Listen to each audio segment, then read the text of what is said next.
সানি, ওই যে হেরা তোর বাড়ি পিছিয়ে ছিল। আপনারা আইছেন? একটা মিনিট দাঁড়ান, আমি অনেক আইতাছি।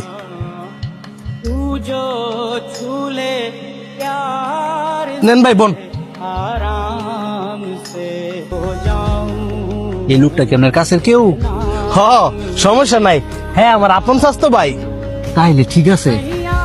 এখন আপনি আম ধরেন বয়ার একটা সময় নষ্ট না করিয়া আপনার হতান্ন বুঝালন। কি এর ওষুধ রে? ঘরে কেউ অসুস্থ হয়েছে নাকি? আরে না, ঘরের কেউ অসুস্থ হয়েছে না। আমার গরু দুটার ফুলানের লেগে ইঞ্জেকশন পুশ করবো। কি কস? গরু দুইটারে ফুলাইবার লেগিয়া ইঞ্জেকশন পুশ করবি? হ, এতে করে আমার অনেকটা লাভ হইব।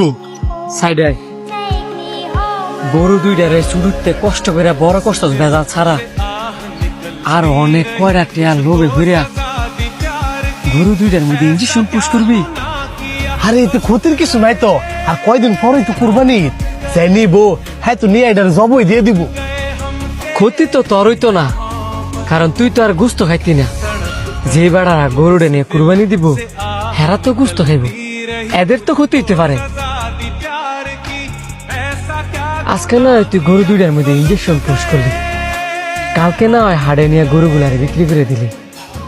কিন্তু যে বেড়ারা গরুটা কিনে নিব, এদের আগের দিন বা 2 দিন আগে যদি গরুটা মারা যায়, এই ভাবের বাগিদার তো তুই হবি। তুই যদি গরু দুইটার মধ্যে ইঞ্জেকশন পুশ করস, হয়তো বা এখন গরু দুইটার বোবা পানি দিকে তোর কিছু কইতে পারতো না। কিন্তু হাসরের ময়দানের দিন আল্লাহ পাক তো ঠিকই তাদের জমান খুলে দিব। তখন গরু দুইটাই কইব, হে আল্লাহ, এই লোভী ব্যক্তি কয়টা টেয়ার লোভের আশায় আমগো শরীরের মধ্যে ইঞ্জেকশন পুশ করছি, আমগোর অনেক কষ্ট হয়েছে, কিন্তু তখন আমরা কিচ্ছু কইতে পারিনি।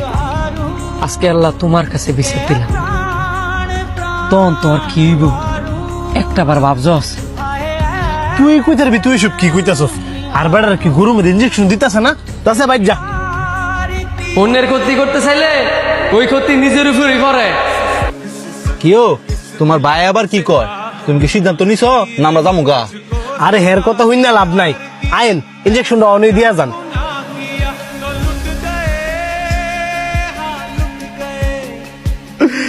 আল্লাহ, আমি না দুটা লুমি করছিলাম, এই কারণে তুমি আমার এমনি নিঃস্ব বানাই দিবা।